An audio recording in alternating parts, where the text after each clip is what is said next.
NFL.com labeled the Chicago Bears one of the teams to look out for a big turnaround in 2025. On today's episode, we're going to talk about the reasons why the Bears are slated for a big turnaround, but also why we should have a little bit of patience until this team actually gets on the football field. We're going to talk about all that plus more right after this. You are now tuned in to Chicago Bears Central, your number one place for all Chicago Bears news and content.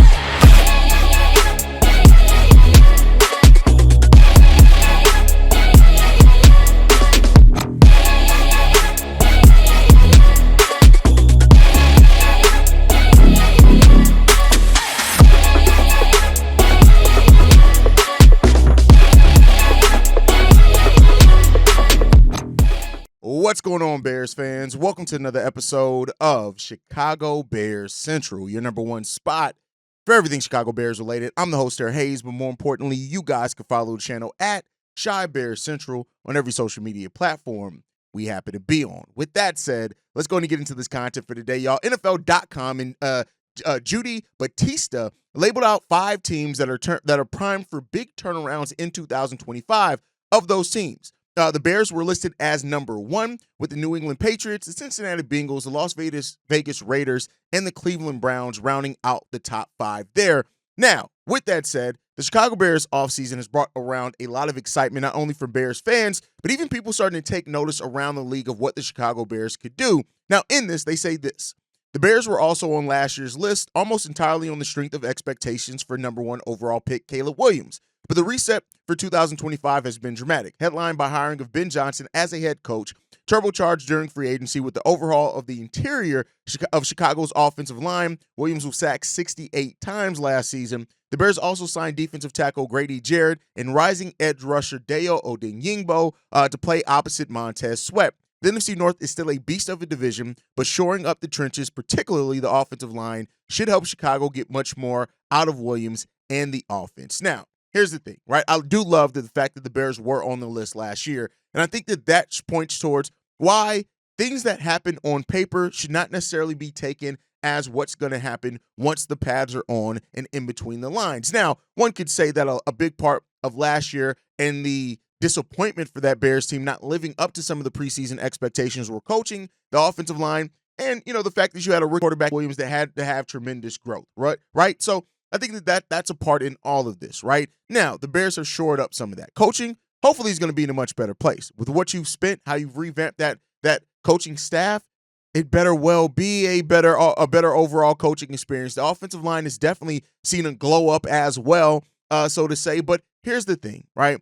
And maybe this is just me for being a lifelong Bears fan, but there have been way too many times where the Bears have, quote-unquote, won the offseason, and it ain't turned really into much of nothing on the football field. Now, this team does feel different. This team, between the coaching, between the way that it was intentional about going out and getting the players that they have here, all that is legitimate, right? I'm not going to knock any of that. But I do think that it does come down to this also, that the Bears have to, and when I say have to, I mean absolutely have to, have performance on the football field. And so because of that, there is a little bit of reason for concern, right? Like when you look at as much things as that are going positively in the place for on a positive direction for the Chicago Bears, let's be clear, we still do have a new head coach with a new offensive scheme. Now, I do think that we are in a much better place with a coach that understands how to build his scheme around the players that he has, which hopefully should come over that curve, but it still is a new head coach, right? You still have a quarterback in Caleb Williams who still is growing his game, right? And we'll talk about one area specifically that's been called out that Caleb Williams needs to grow in, but that's still there, right? So, it's a lot. You got a lot of new pieces. Now, I think offensive linemen kind of, they can learn a system pretty quickly, right? I do think that it's not as simple as some people try to make it out, that you're just out there pushing people, right? But you have to understand the schemes. But I think typically offensive linemen, because of how much information that they have to hold in their heads play to play anyway on what exactly they're trying to do, and so much of it is read and react, that I think that they're gonna be okay there, right? The curve should be there pretty good. But you still got pieces that you're incorporating, right? A new offensive line, a new head coach, new offensive coordinator. A lot of things are still the same. DeAndre Swift's still on the roster. You still got DJ Moore, Rome Odunze, Caleb Williams is still your quarterback, right? You still got a lot of things that are still the same. Darnell, Braxton still right now. As of right now, Braxton's still that starting left tackle. So those things are going positively for you. But, you still could take a minute, right? And I said that coming into last year. You want ideally, after the first 4 weeks is where you want your offense completely gelling at. Now, how much you can get over that curve in training camp and preseason, it's really different for each team depending on the system and stuff like that. But you're not going to see the perfect version of the Chicago Bears offense right away, right? The Bears on the defensive side of the ball, a lot of stayed the same there, but we've changed a lot also. Like Jaquan Brisker, who missed he only played 5 games last year, right? So you got that. You're incorporating him back in. What his health is going to look like. You got a new DC on that side that, while keeping a base 4-3, is still going to have a different type of play calling. Like Dennis Allen is going to call a lot more blitzes, and yes, that's a scheme change, right? But it's still different on how you balance it now out with your coverage, with your blitzes, things like that, right? So you're going to see much more aggressive play calling. You got Grady Jarrett there. We'll see what else the Bears do for that defensive line, but you got Odin Yingbo, you got Grady Jarrett that you're incorporating there, guys that Darryl Taylor, who was a vet, he's gone, right? Things like that. So the excitement is legitimate, and we should be excited. You should leave every fan base, regardless of how they finished last season, should leave the offseason excited about their team. But letting that excitement turn into expectations is where I think that we have to, have it. And again, I do think that this team should be competing for a play. Hell, I thought that last year. I think the coaching, I think the talent that we have here, you should be at least contending for some form of a playoff spot. But we're still in the deepest division in football, right? We talked about how we moved up at the end of the preseason, the postseason rankings from the 28th team all the way up to the 15th, but we're still the last in the division. So, like, the expectations, the desire for your team to win, to excel, should all be there. Nobody's going to fault you for that. But don't allow that to turn into expectations. Right now, the hype is building. But the Bears have to prove that hype on the football field, and that's a place where we failed at sometimes. You have to prove it on the football field. And that's what I keep going back to. I'm tired of winning off season. I want to win some damn football games, right? We haven't gotten to talk a lot about winning football here since we started this channel. I want to talk selfishly. I want to talk about winning football. Outside of that, I want my football team to win, which I guess is still selfish, but it's a process to get there. And the last thing that I want is that everybody to be disappointed if the Bears don't look like a well-oiled machine through the first 2-3 weeks. It could take some time. Now, again, maybe it doesn't. Maybe everything all falls into line. The chemistry's there. And if it does, let's be clear here. That means that we have exceeded. That is not the expectation. That is exceeding what typically happens there. But we got to see growth from areas. Absolutely. And one of those areas that we got to see growth from as well is Caleb Williams, right?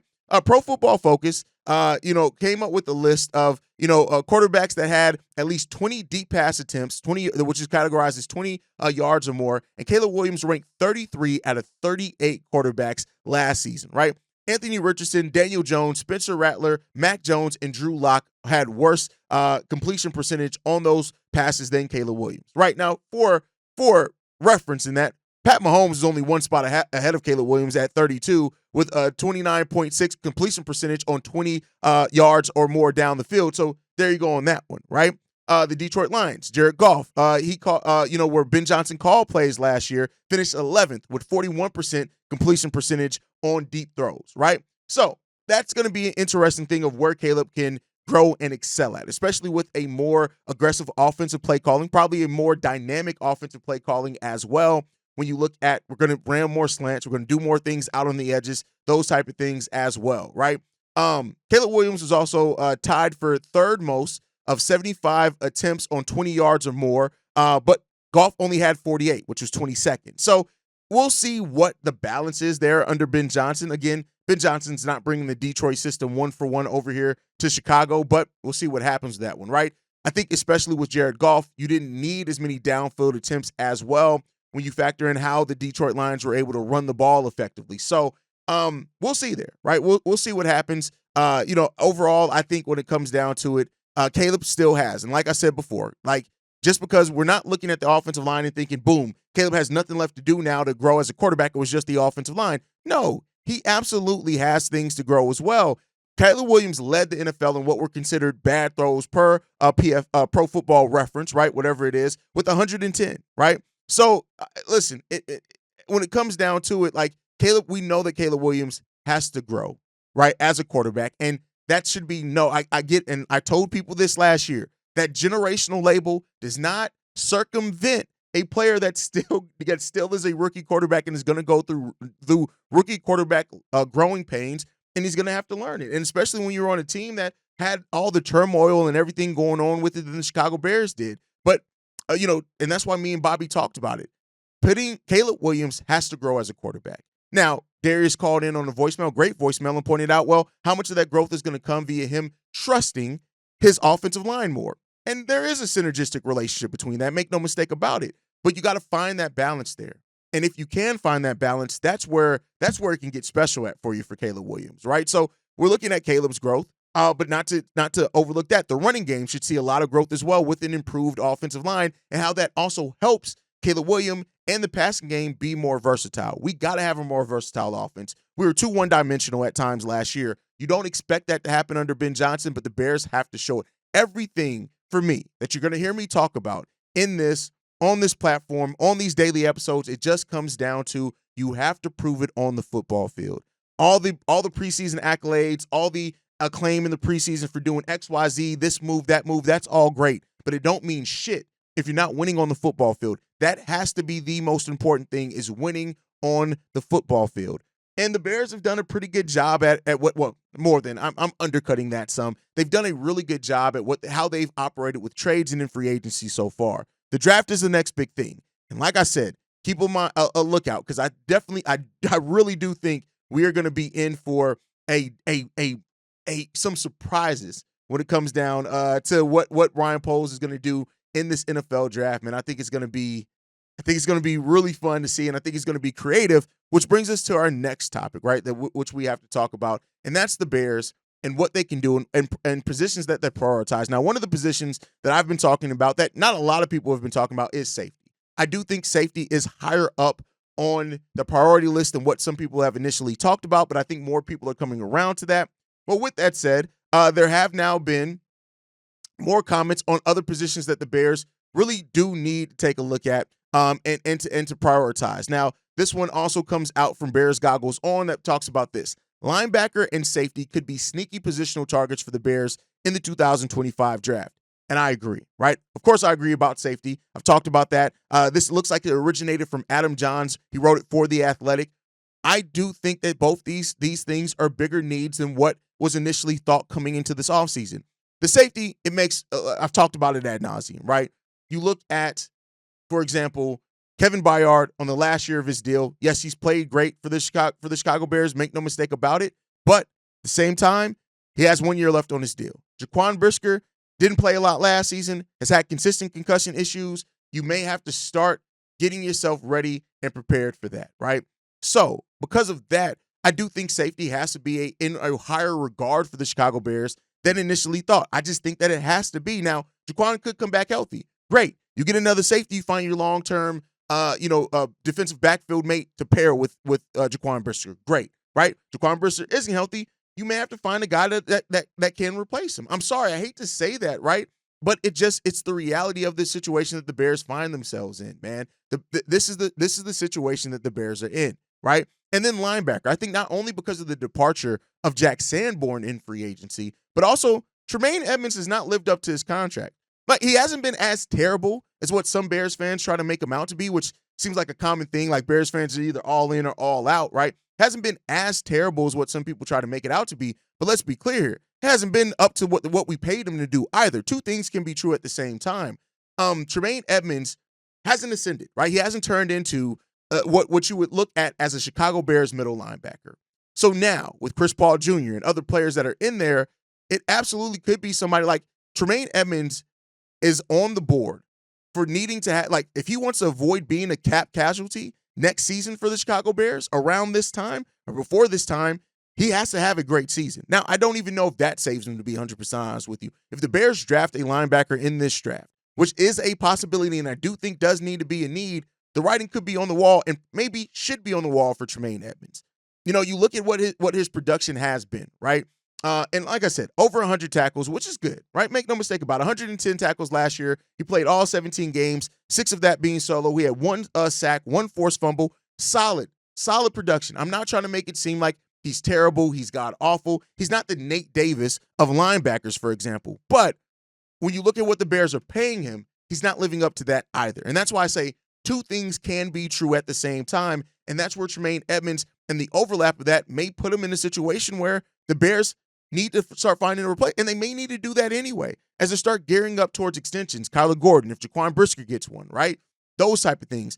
Caleb Williams is probably going to get the third-year extension, which he's going to be eligible for if the Bears want to go ahead and just lock him in long-term, if he's willing to do that, right? So all those things are there, and so Tremaine Edmunds may be regardless just because of that, if nothing else, right?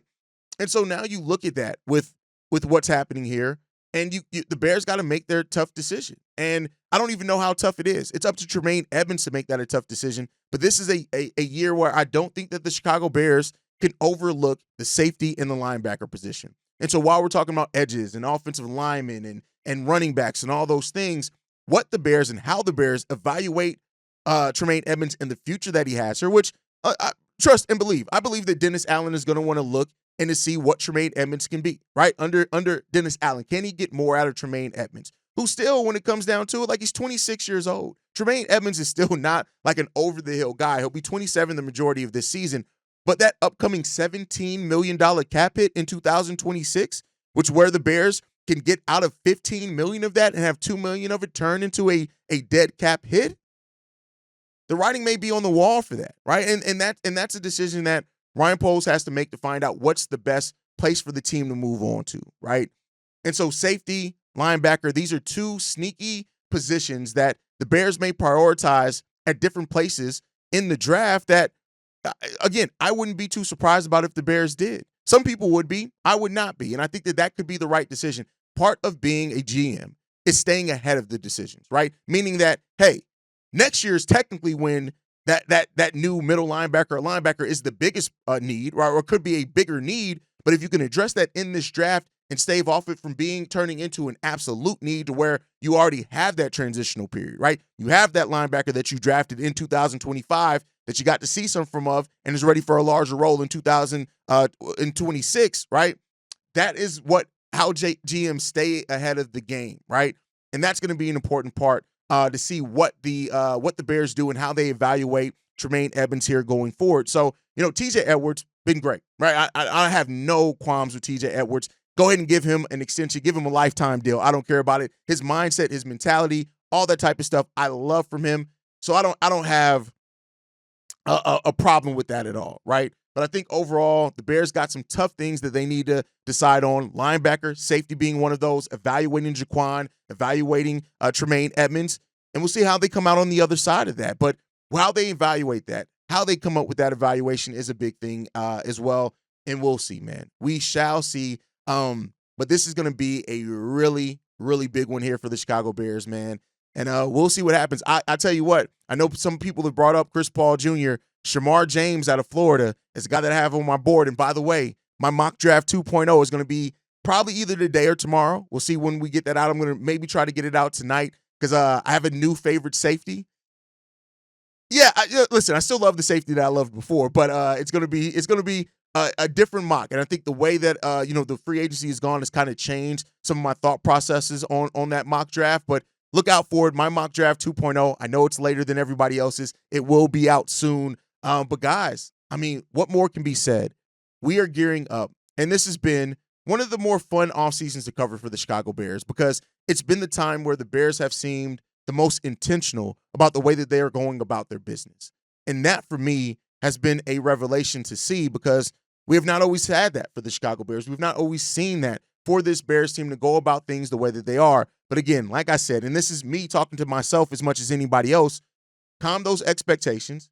Let's see how what it turns into. Because I do think this is going to be an extremely, extremely fun season. At least I hope that it's going to be a fun season. We've had so much pain as Bears fans, and to see a team that's learning, growing, and figuring it out, that's where the special sauce is, at least for me. So, we'll see what the future does hold, man. I know what the future does hold here at Chicago Bears Central. Lots of episodes. We are 10 episodes away from episode 1,000 for the Chicago Bears Central. Now, if you're on the YouTube side, you'll know we've dropped a lot more than 1,000 videos, but I'm talking about the daily episodes. Episode 1000 is right around the corner.